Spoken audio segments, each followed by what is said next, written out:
Welcome to Bada Boom.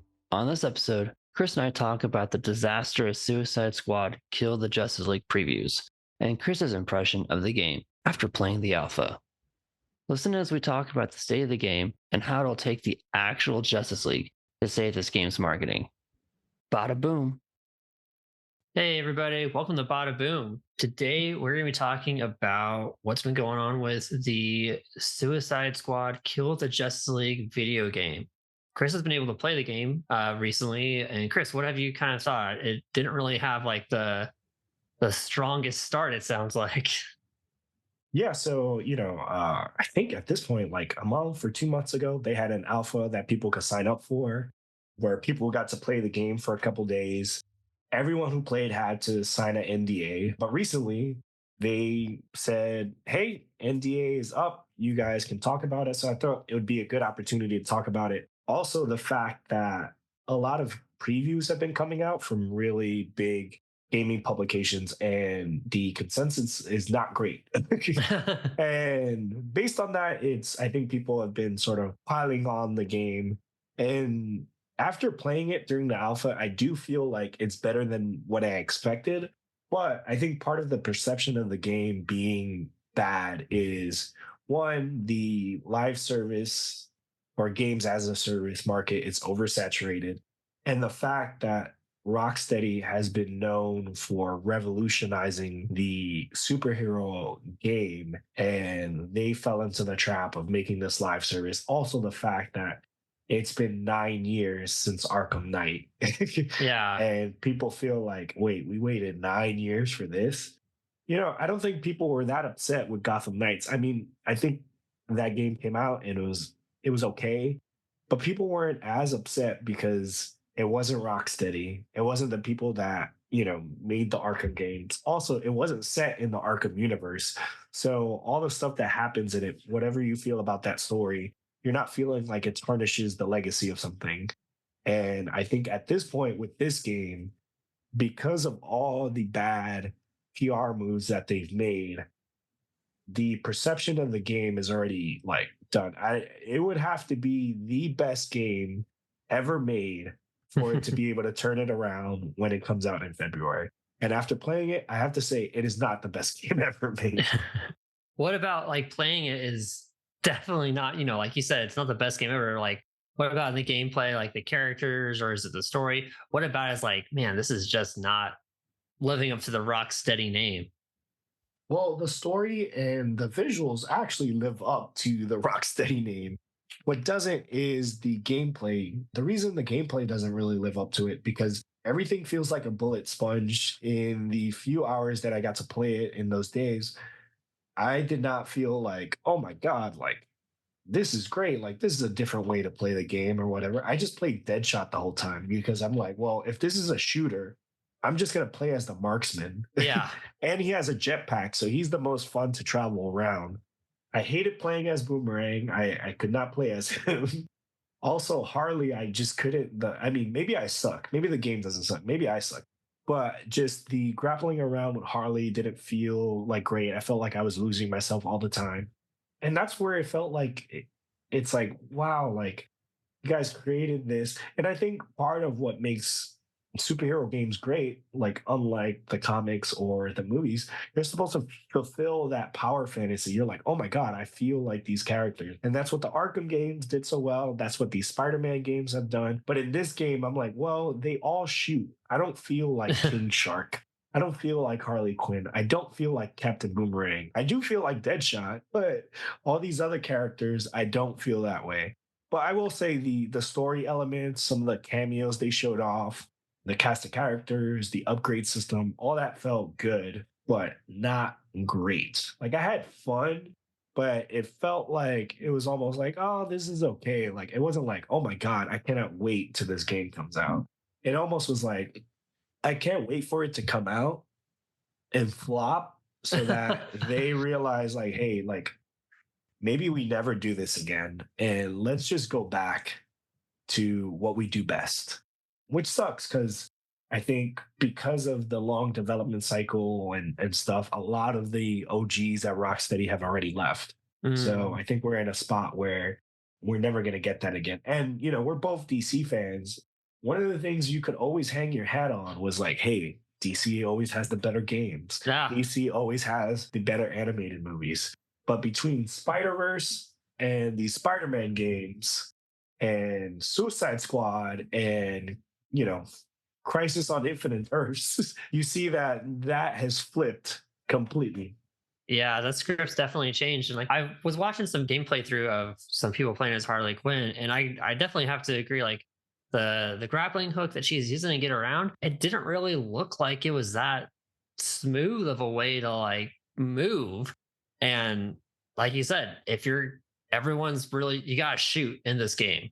You want to play as the person that's gonna give you the best shooting options, and that's gonna be Deadshot. So I feel like that's a little bit of a hole they dug themselves into by giving us that option of just use Deadshot.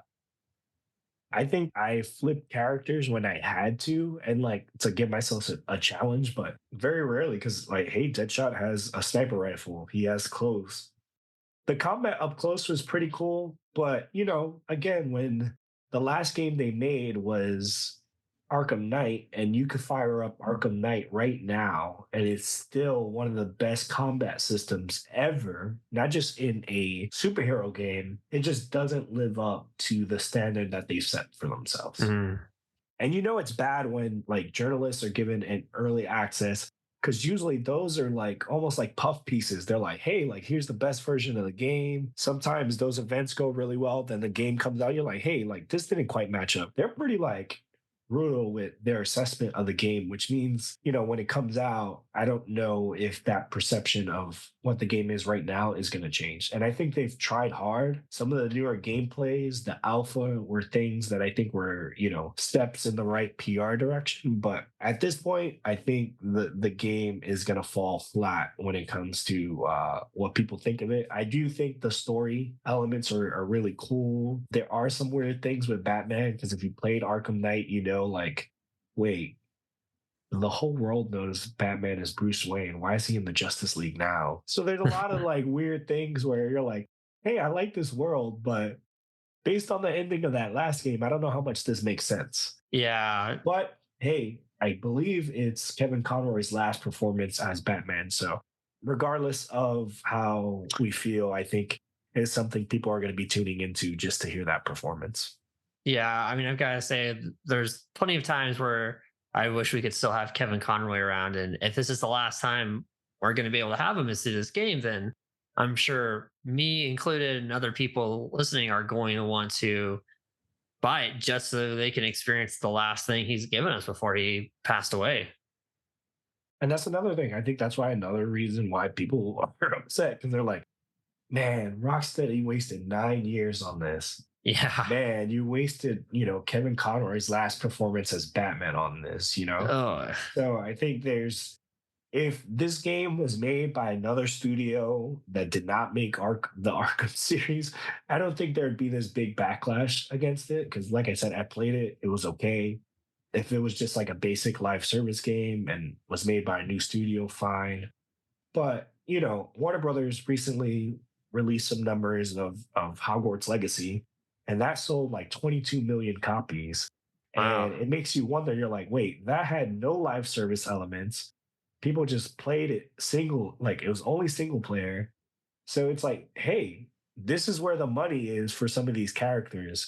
You keep chasing, those Fortnite numbers. It's like, well, people have money to spend on Fortnite. There's not going to be another Fortnite. So just, hey, license your characters to them and just worry about their single player games. Like that, those are the ones that are having success, whether it be Spider-Man or something like Hogwarts Legacy. When it comes to these IPs, it's like, hey, if you want to make some money, make a mobile game. Like, stop Yeah. trying to chase that, Destiny, Fortnite, like high. You're never going to catch it. Yeah. It's so tough to compete in that marketplace, especially with just how well of a competitor Fortnite is. There's not much room you can kind of slip into there and feel like you're going to dethrone them or overtake them. Definitely, like you said, stay in the lane of these games like Hogwarts Legacy and Spider-Man, because that's what people really want is to be able to be that character as much as possible. Yeah.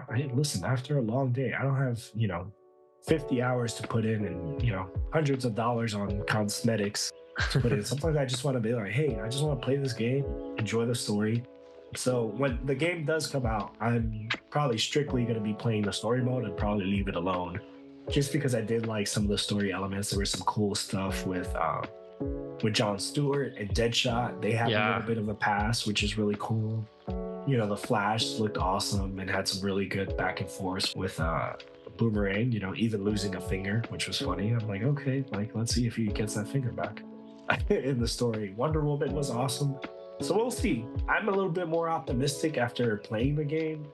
I was pretty down on it.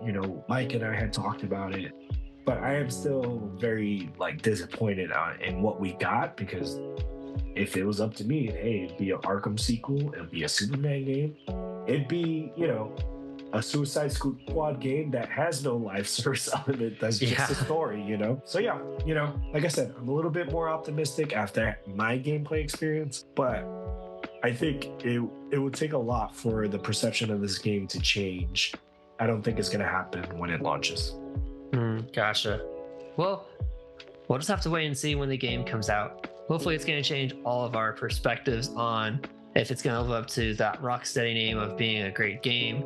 Chris, thanks so much for diving into the alpha of Suicide Squad Kills the Justice League and being able to play it, let us know what it's like, and hopefully it's even better than the gameplay that you have when it comes out. And with that, bada boom. Bada boom.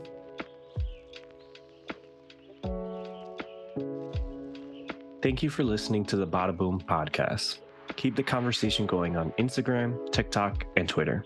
Get in the comments on our YouTube channel and let us know what you'd like to hear next. And please subscribe to the podcast on Apple Podcasts, Spotify, and wherever you listen.